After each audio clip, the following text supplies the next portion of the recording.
आज हम inorganic chemistry को कैसे पढ़ना है वो डिस्कस करने वाले हैं। तो उसके पहले हम जानते हैं इनऑर्गेनिक केमिस्ट्री में कौन से चैप्टर्स हैं आपके सिलेबस में से। तो टोटली 3 चैप्टर्स हैं। 7वां चैप्टर जो है आपका बुक में एलिमेंट्स ऑफ ग्रुप 16, 17, 18। 8वां chapter transition and inner transition elements और 9th चैप्टर कोऑर्डिनेशन कंपाउंड्स। ठीक है, ये मोस्टली सबको पता होता है कौन से चैप्टर्स है इनऑर्गेनिक केमिस्ट्री में। अब जानते हैं इसका वेटेज क्या है। तो आपका 7th chapter elements of group 16, 17, 18 6 mark के लिए आता है विदाउट ऑप्शन, और विद ऑप्शन 8 मार्क्स का आता है। मतलब आप समझ सकते हो इसका वेटेज कितना है।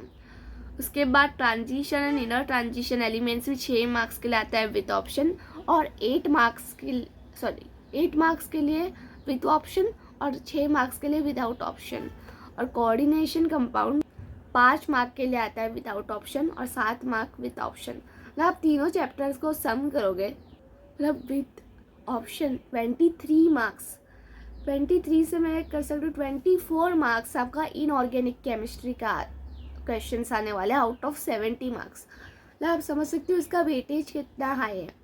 तो अक्सर लोगों को पता नहीं चलता है इसको कैसे पढ़ना है, क्या करना है।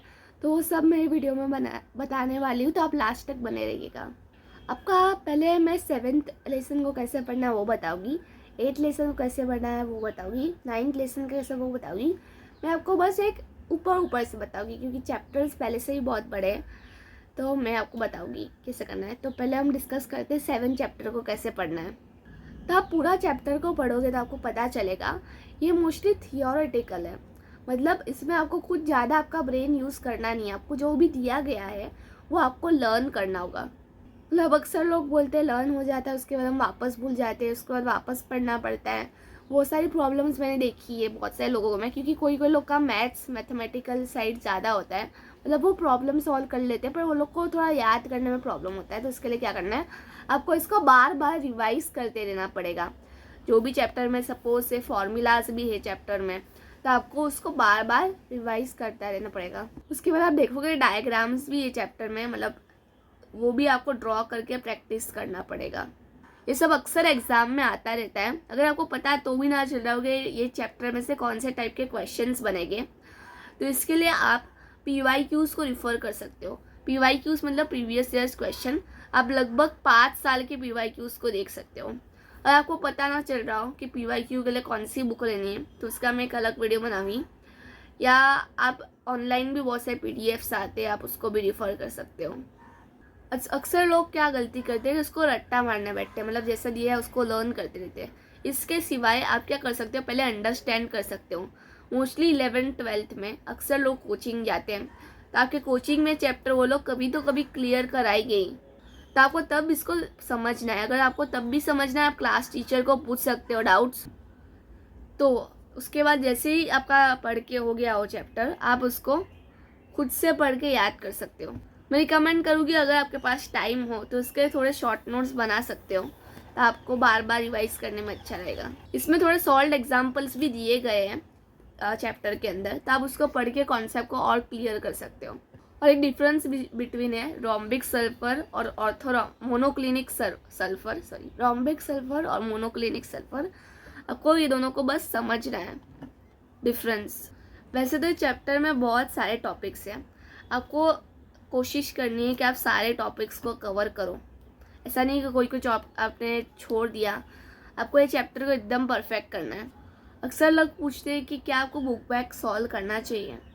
देखो, अगर आपका चैप्टर का सब कुछ हो गया है तो आप कर सकते हो, और वैसे नहीं भी हुआ तो भी आप सॉल्व कर सकते हो। स्पेशली कौन से सॉल्व करने हैं आपको जो आंसर्स वाला जो MCQs दिए गए हैं, और आंसर द फॉलोइंग वाला क्वेश्चन, और बाकी सारे जो बड़े बड़े आंसर्स आपको दिख रहे हो उसको आप पढ़ सकते हो आपके पूरे चैप्टर के अंदर।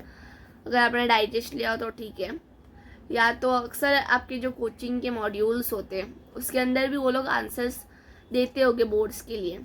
अगर नहीं दिए तो मैं एक और वीडियो बनाऊंगी। अगर आपके कोचिंग मॉड्यूल्स में सारे बुक के आंसर्स नहीं दिए हो, या बोर्ड्स के अनुसार प्रिपरेशन नहीं कराएगी, क्योंकि मोस्टली कोचिंग का फोकस JEE मेंस और CET एग्जामिनेशन होती है, इसलिए वो लोग बोर्ड्स पे थोड़ा कम फोकस करते हैं। इसलिए अक्सर मॉड्यूल्स में भी सब जेई लेवल का चीज़ें दिए होता है। बोर्ड्स का होता है, इनफैक्ट ऐसा बोर्ड्स का होता ही नहीं, ऐसा कुछ नहीं है, पर जेई रिलेटेड चीज़ कॉन्सेंट्रेशन वो लोग का ज़्यादा होता है। तो आपको अगर चाहिए कि कौन सी डाइजेस्ट आपको ख़रीदनी हो तो मैं इसके ऊपर भी एक डिटेल वीडियो बनाऊंगी। तो 7 चैप्टर के लिए आपको सारे टॉपिक्स को ध्यान से पढ़ना है। आपको टीचर से पढ़ना है, टीचर से यूट्यूब भी बहुत सारे लेक्चर्स होते हैं, आप उसको भी देख सकते हो। अभी हम जानेंगे 8 चैप्टर को कैसे पढ़ना है। देखो स्टार्टिंग में वो बताएगी आपका जो ट्रांजिशन है, ट्रांजिशन कौन से एलिमेंट्स है वो सब तो आपको पढ़ना ही है। इलेक्ट्रॉनिक कॉन्फ़िगरेशन भी दिया गया है, पर उसके बाद वो लोग ट्रेंड्स कुछ तो बताएंगे, वो भी आपको पढ़ना है। मैं बता रही आपको क्या नहीं पढ़ना है, क्योंकि कोई लोग को डाउट होता है कि पढ़ना है कि नहीं। आपके पेज नंबर 179 पर एक ब्लास्ट फर्नेस का बहुत बड़ा डायग्राम दिया गया है, आप देख सकते हो ये वाला 179 पे। तो अक्सर लोग को डाउट होता है क्या इसको बाय हार्ट करना है, लर्न करना है, तो ऐसा कुछ नहीं है, ठीक है। आपको ये डायग्राम को बस समझना है, उसका नीचे जो डिस्क्रिप्शन दिया है वो पढ़ना है। और अगर ये चैप्टर आप भले 7 या 8 पढ़ने बैठ रहे हो तो एक साथ मत पढ़ने बैठो पूरा चैप्टर। आप पढ़ने बैठोगे, आप थोड़ा पढ़ोगे बोर हो जाओगे, वापस थोड़ा पढ़ोगे बोर हो जाओगे, क्योंकि ये चैप्टर थियोरेटिकल है, मैंने ऐसे बताया। इसमें कोई भी इसमें बस आपको थोड़ा केमिकल रिएक्शंस और वो सब है। तो इसके लिए आपको क्या करना है, रोज़ थोड़ा थोड़ा पढ़ना है और इसको रिवाइज करते जाना। आप जितना रिवाइज करोगे चैप्टर्स को उतना आपके लिए अच्छा होगा। और अगर आपको ये दोनों चैप्टर्स का बुक बैक सॉल्व करने का टाइम ना बचे तो आप डाइजेस्ट में से पढ़ सकते हो। और आपको आइडिया चाहिए कि कैसे क्वेश्चंस आ सकते हैं इसके ऊपर, तो आप PYQs को भी रेफर कर सकते हो। मोस्टली वो लोग कहाँ से भी पूछ सकते हैं, वो आपको वो देखते हैं कि आपको कितनी क्लैरिटी है चैप्टर में, आपने इसको ध्यान से पढ़ा है या बस ऊपर से। अक्सर लोग ऊपर से पढ़ के जाते हैं, तो वो नहीं करना, आपको एकदम डिटेल्स में पढ़ना है चैप्टर को, ठीक है। 7 8 तो आपको लर्न ही करना है, पर जो 9th लेसन है कोऑर्डिनेशन कंपाउंड्स, जिसका 5 मार्क विदाउट ऑप्शन और 7 मार्क विद ऑप्शन है, अक्सर लोगों को वो चैप्टर ज़्यादा हार्ड जाता है, क्योंकि इसमें आपको याद करनी जैसी मतलब होता है ना रट्टा मारने का, या आपको इसमें आपका अंडरस्टैंडिंग में ज़्यादा फोकस है। जैसे आप ऑर्गेनिक केमिस्ट्री के रिएक्शंस देखते हो, उसमें आपको समझना पड़ता है, तो ये कुछ उस तरह का चैप्टर है। पहले तो आपको लिगेंड्स क्या होता है और सेंट्रल मेटल एटम क्या होता है वो समझना पड़ेगा। उसके बाद आपको टाइप्स ऑफ लिगेंड्स आएगा, कोऑर्डिनेशन नंबर, वो सारी कॉन्सेप्ट्स आएगी, वो सब आपको बहुत ध्यान से समझना है। उसके बाद बहुत सारी थियरीज भी दी गई चैप्टर में, जैसे वर्नर थियरी है, वैलेंस बॉन्ड थियरी है। वैसे तो चैप्टर में बहुत सारे कॉन्सेप्ट्स हैं, तो आपको वो सारे समझने हैं और इसके ऊपर थोड़े क्वेश्चन सॉल्व करने हैं। इसमें थोड़ा IUPAC नोमेनक्लेचर भी होता है कि अनायनिक कॉम्प्लेक्सेस के लिए कैसे नेम करना है, कटोनिक कॉम्प्लेक्सेस के लिए कैसे पढ़ना है।